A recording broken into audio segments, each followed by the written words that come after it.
Naglalaway yung crab natin, guys.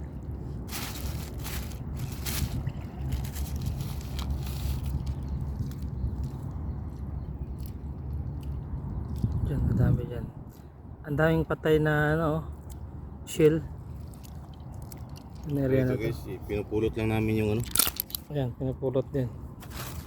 Shell. Ito yung isda. Huli.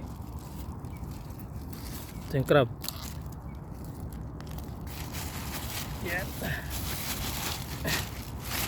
May shell na huli. Pinupulot lang. Maliit. Pero itong isang crab na to, bubula ng bunganga nila.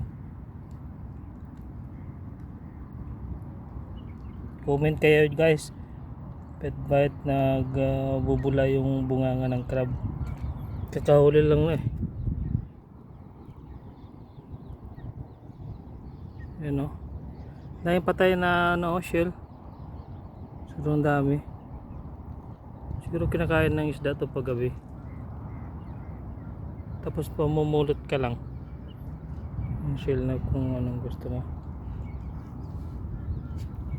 Malaki. Green na green. Ito yung shell.